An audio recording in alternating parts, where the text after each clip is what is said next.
नमस्कार मित्रों, मैं कृष्णा चौहान अविरल एकेडमी के ऑनलाइन प्लेटफॉर्म पर आप लोगों का स्वागत करता हूं। जैसा कि हमारा ये टॉपिक चल रहा है एलसीएम और एचसीएफ, लासापा और मासापा। तो कल हमने लासापा का बेसिक बताया था और आज हमने कहा था कि आज हम महत्तम समापवर्तक का बेसिक बताएंगे, यानी कि हाईएस्ट कॉमन फैक्टर का बेसिक आज हम सीखेंगे। उसके बाद कल बेसिक और एडवांस दोनों, यानी कि जो हमारे एग्जाम में जिस पैटर्न पे इस तरह प्रश्न आ रहा उस तरीके से हम पढ़ते हुए चलेंगे, जिससे कि हम कम समय में ज़्यादा सफलता प्राप्त करें। तो आइए चलते हैं। तो एचसीएफ का मतलब क्या होगा? Highest common factor. क्या होगा? हाईएस्ट कॉमन फैक्टर होगा।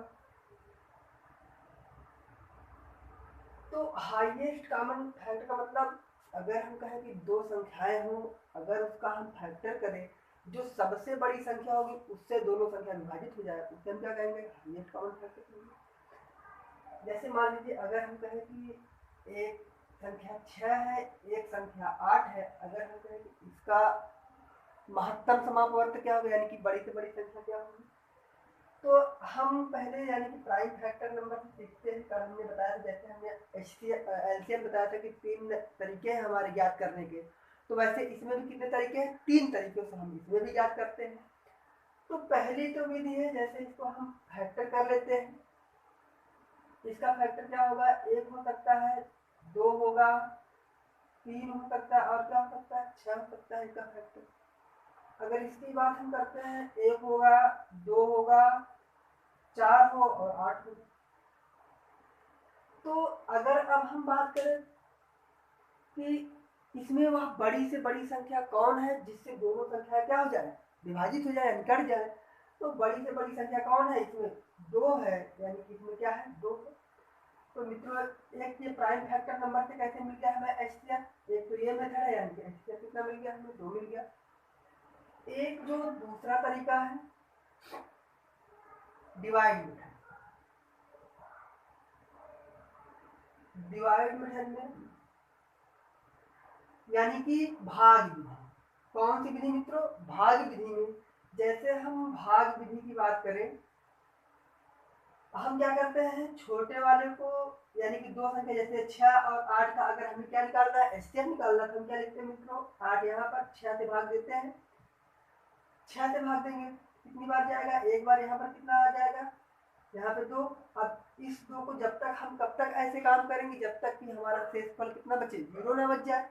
यानी कि यहाँ पर कितना आ जाएगा? ये 6 हो जाएगा। अब 2 तिहाई 6, तो अब ये 0, यानी कि ये प्रक्रिया तब तक करेंगे जब तक हमें क्या ना मिल जाए? यहाँ पर 0 ना मिल जाए। यानी कि यहाँ पर 0 मिल गया, और यहाँ पर कितना मिल गया हमें? 2 मिल। यहाँ पर कितना मिला है? 2।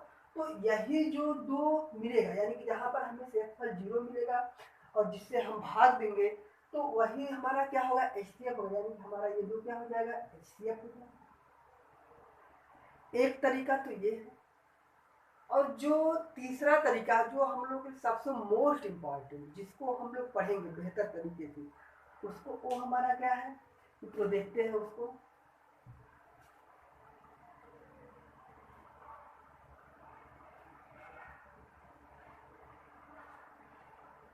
जो हमको पढ़ने, जैसे मान लीजिए कितना है मित्रों? 6 और 8 था, जिसे हम कह रहे हैं कि बेस्ट मेथड हमारा क्या होगा? जो बेस्ट मेथड होगा, जो हम यूज करेंगे। एक चीज देखिए, जैसे अगर हम कहें कि ए और बी दो संख्याएं हैं, ए और बी क्या है? दो संख्याएं हैं। अगर इनका एचसीएफ हम कह रहे कितना है? 10। एचसीएफ कितना है? 10। तो अगर हम कहें कि इसका अंतर 8 हो या 9 हो या 7 हो, तो क्या ये पॉसिबल होगा कभी? ऐसा होता है। जैसे अगर हम कहें कि एक संख्या मान लीजिए कि 30 है और एक संख्या कितनी है? 45 है, तभी अंतर होगा। इसका अंतर यानी कि कितना हो सकता है? ये 15 हो सकता है। हाईएस्ट कॉमन फैक्टर कितना हो सकता है? 15 हो सकता है। अगर हम कहें कि अगर इनका अंतर, यानी कि हम कह दें कि ये कितना है? 44 कर दे या 43 क्या कर दे, क्या इसका कभी मिल पाएगा? तो यानी कि अगर इसका अंतर यानी कि अगर इसका HCF 10 है यानी कि इन दोनों की संख्याओं का अंतर यानी कितना होगा 10 होगा या 10 का ही गुणज में होगा। तो जैसे अगर हम बात करें HCF की बात करते हैं तो HCF में आइए आसान शब्दों में समझते हैं इसको। जैसे हमने कहा कि ये 6 और 8 है तो मित्रों कुछ नहीं करना है, इसका यानी कि जितनी भी संख्याएं दी गई हो उन सब में देखना है कि सबसे कम अंतर किन किन संख्याओं में, यानी कि यहाँ पर 2 ही अंक दिया है तो इनका अंतर कितना है 2। या तो HCF 2 हमारा हो जाएगा, या तो HCF 2 हो जाएगा, या तो 2 का कोई गुणनखंड हो जाएगा, यानी कि HCF 2 हो जाएगा। यानी इनका अंतर कितना है 2 है। तो अगर हम इस 2 से भाग देते हैं इन दोनों में 2 3 6, यानी कि ये दोनों संख्या अगर 2 से पूर्णतः विभाजित हो जाती है तो हमारा HCF 2 है। अगर ये दोनों संख्याएं इस संख्या से पूर्णतः विभाजित नहीं होंगी तो इस संख्या का हम गुणनखंड कर देंगे, उसमें से कोई ना कोई गुणनखंड जरूर होगा जो उस संख्या से ये दोनों कटेंगी तो हमको क्या मिल जाएगा, इन दोनों का HCF मिल जाएगा। तो ये तीसरा मेथड था, इसी को हम यूज करेंगे अपने सभी क्वेश्चन। तो मित्रों बहुत आसान तरीके से समझिए, है कुछ नहीं, बहुत आसान है, हर एग्जाम में आना है कम से कम 1 से 2 नंबर, कोई भी अगर 20 नंबर या 10 नंबर का ही आ रहा तो उसमें 1 नंबर तो आना कन्फर्म है, अगर 20 नंबर आ रहा तो HCF LCM से 2 नंबर कम से कम आना 100% कन्फर्म। तो आइए आगे बढ़ते हैं। जैसे हमने कल पढ़ा था कि एलसीएम में जैसे अगर हम कहें कि उसमें कितने तरीके से प्रश्न बन सकते हैं, 3 तरीके से प्रश्न बन सकते हैं, तो उसी तरीके से अब इसमें कितने तरीके से प्रश्न बन सकते हैं, इसमें भी 3 तरीके से प्रश्न बन सकते हैं। तो जैसे अगर हम इसको लिखें कि वह बड़ी से बड़ी संख्या कौन होगी, वह बड़ी से बड़ी संख्या कौन होगी जिससे एक्स वाई जेड पूर्णतया विभाजित है। हमने क्या कहा, वह बड़ी से बड़ी संख्या कौन होगी जिससे एक्स वाई जेड क्या पूर्णतया विभाजित है।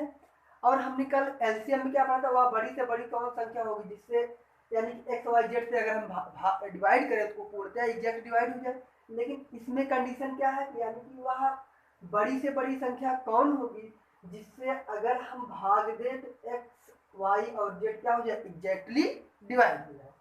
तो इसके लिए हम क्या करेंगे मित्रों, हम क्या निकाल लेंगे, यानी कि HCF of x y z का हम क्या निकाल लेंगे मित्रों, HCF निकाल लेंगे। ये अगर हम दूसरे की बात करें, दूसरे कंडीशन की बात करें, दूसरे कंडीशन में कैसे प्रश्न बन सकता है, तो हम कहें वह बड़ी से बड़ी संख्या कौन होगी, वह बड़ी से बड़ी संख्या कौन होगी जिससे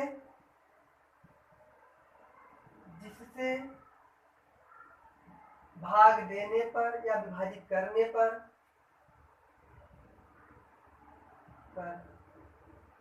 शेषफल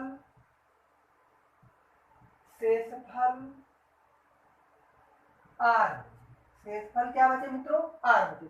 वह बड़ी से बड़ी संख्या कौन होगी जिससे अगर हम एक्स वाई और जेड को अगर डिवाइड करें तो रिमाइंडर कितना बचे, आर बचे। तो इसके लिए हम क्या करेंगे मित्रों कि HCF ऑफ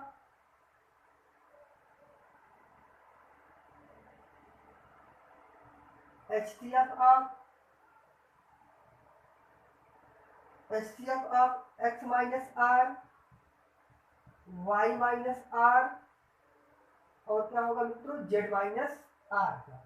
हमने कहा कि वह बड़ी से बड़ी संख्या कौन होगी जिससे भाग देने पर शेषफल आर बचे। तो HCF of x minus r y minus r और z माइनस आर। अगर r ना दिया हो, अगर हम कह दें कि r ना दिया हो, यानी कि जब r अगर r नहीं दिया है आर ना दिया हो तो हम कैसे निकालेंगे इसका एचसीएफ? तो एचसीएफ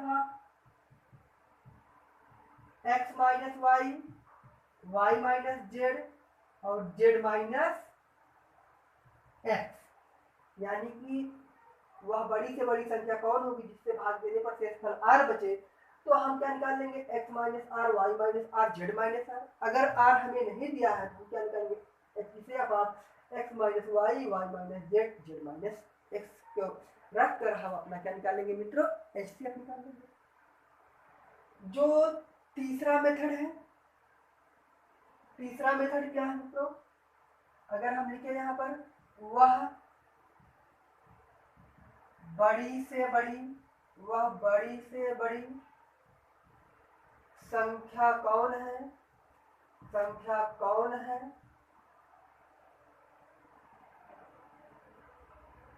जिससे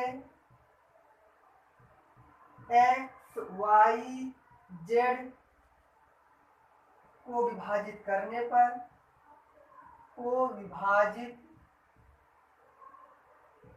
करने पर शेषफल क्रमशः, शेषफल क्रमशः ए बी सी बचे।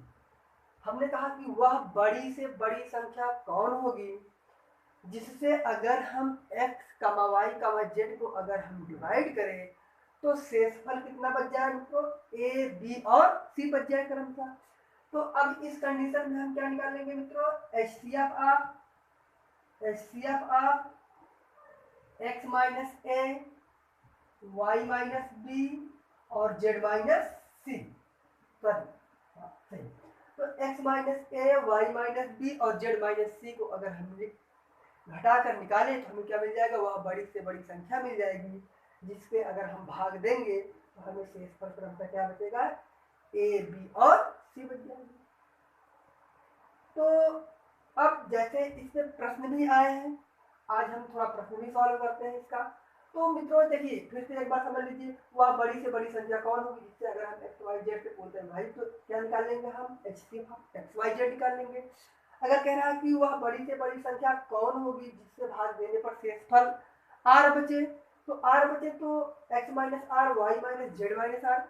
ये तो जब आर दिया है, जब हमें आर यानी कि रिमाइंडर का पता है, अगर जब हमें रिमाइंडर का पता नहीं है तो हम क्या निकालेंगे? HCF x minus y, y minus z और जेड माइनस एक्स से हम क्या निकालेंगे? ज्ञात कर लेंगे हमारा आंसर क्या। अब जैसे कह रहा है कि तीसरी कंडीशन क्या है? वह बड़ी से बड़ी संख्या कौन होगी जिससे हम एक्स वाई जेड को विभाजित करें तो शेषफल क्रमशः कितना बचे? ए बी सी बचे। तो हम क्या निकालेंगे मित्रों? एक्स माइनस ए एचसीएफ निकालेंगे, x minus a, y minus b, z minus c का हम क्या निकालेंगे? एचसीएफ निकाल लेंगे। तो इससे हमें क्या मिल जाएगा? इसका आंसर मिल जाएगा। इस टाइप के प्रश्न का आंसर मिल जाएगा। तो ये तीन टाइप है जिससे प्रश्न बनते हैं, और वो तीन टाइप थे, हमने एलसीएम बताया था जिससे प्रश्न बनते हैं। तो आज हम, कल हमने एलसीएम पढ़ा था, आज हमने एचसीएफ पढ़ रहे हैं। कल आने वाले दिनों में हम कंबाइंड करके पढ़ेंगे, यानी कि एलसीएम और एचसीएफ को मिलाकर कैसे कैसे अच्छे प्रश्न बन सकते हैं। जो प्रश्न हमारे यूपी ट्रिपल एससी में बहुत, यानी कि यूपी की वैकेंसी में पूछे जा रहे हैं, जो ट्रेंड है यानी कि जो करंट टाइम में पूछा जा रहा है, जो पहले पूछा जाता था उसको आप छोड़ दीजिए, कोई मतलब नहीं। जो नए ट्रेंड में नए पैटर्न से हमसे क्या एग्जामिनर पूछ सकता है उसको हम पढ़ेंगे, जिससे कि हमें एग्जाम में अच्छे मार्क्स प्राप्त हो। तो मित्रों आइए इसके प्रश्न कैसे बने हैं इसको सॉल्व करते हैं।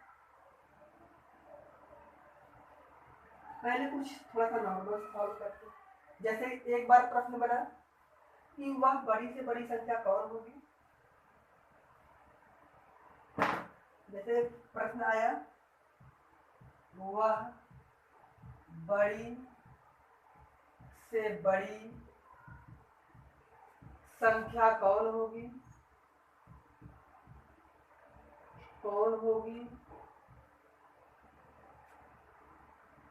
जिससे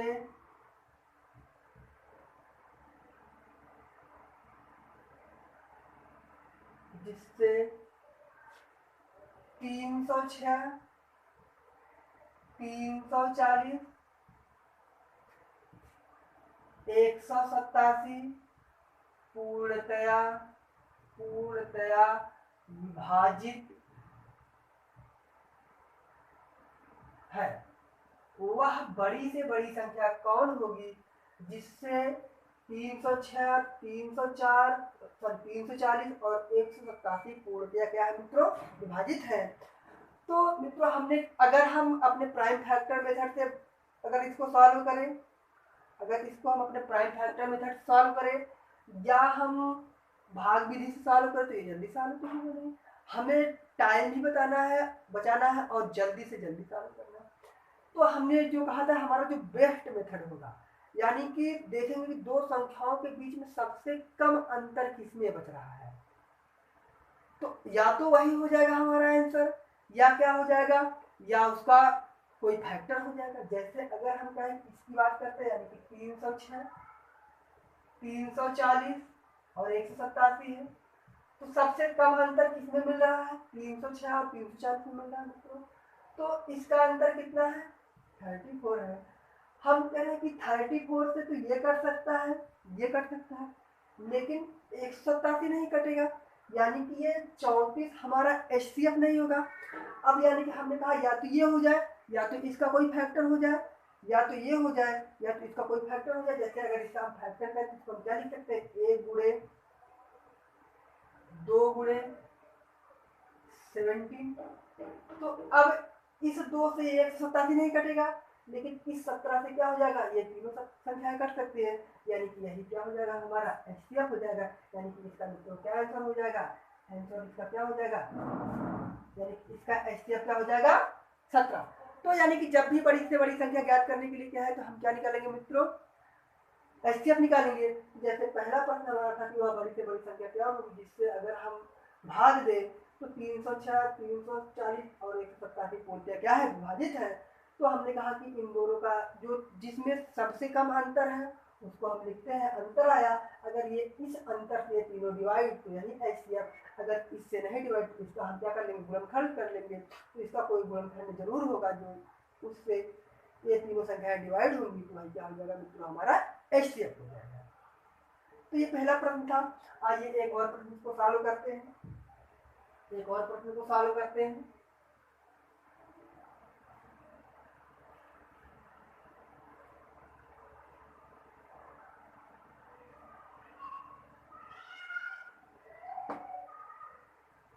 क्या कि वह बड़ी से बड़ी संख्या कौन होगी, वह बड़ी से बड़ी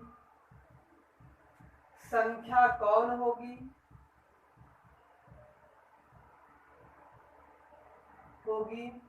जिससे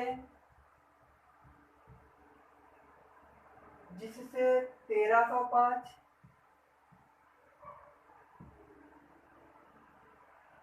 1305, 46,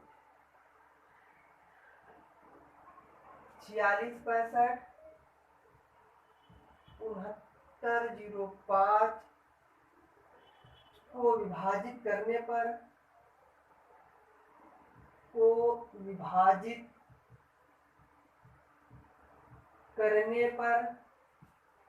करने पर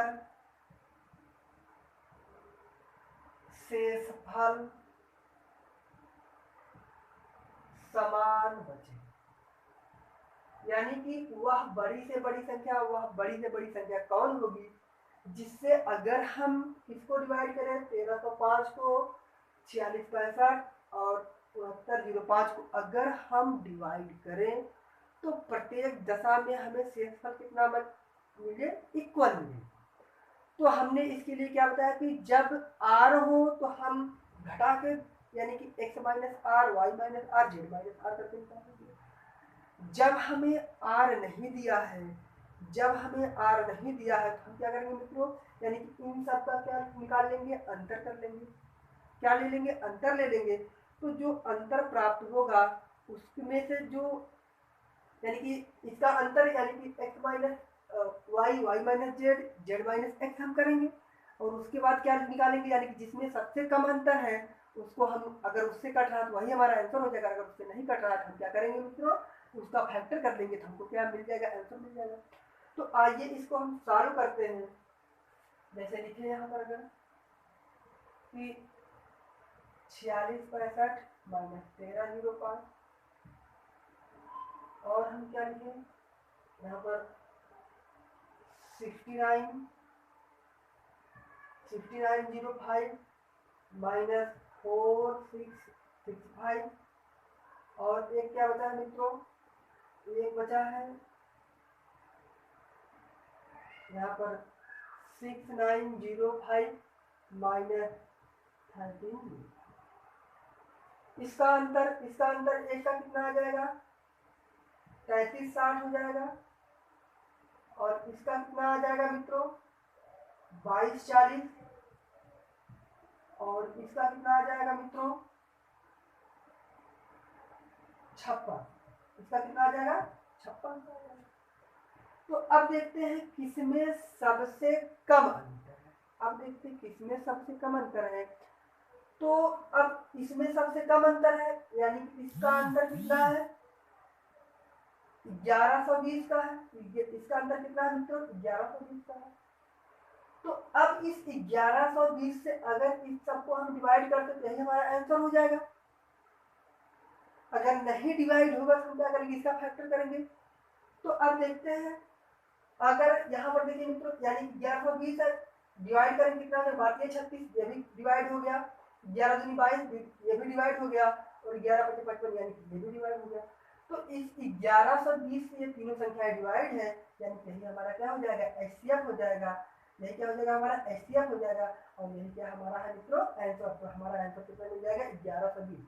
तो कह रहा कि वह बड़ी से बड़ी संख्या कौन होगी जिससे अगर हम विभाजित करें तो हमें शेष पर समान बचे। हमने कहा कि इसका अंतर, यानी कि इन सबका अंतर ले लेंगे, और अंतर लेने के बाद अब देखेंगे कि सबसे कम अंतर किसमें है, इसमें है, यानी कि यही बचा, 1120 बचा। तो जब 1120 से अगर हम देखते हैं तीनों संख्या डिवाइड होते हैं, क्या हो जाएगा, हमारा एचसीएफ हो जाएगा, यानी हमारा क्या है, आंसर है।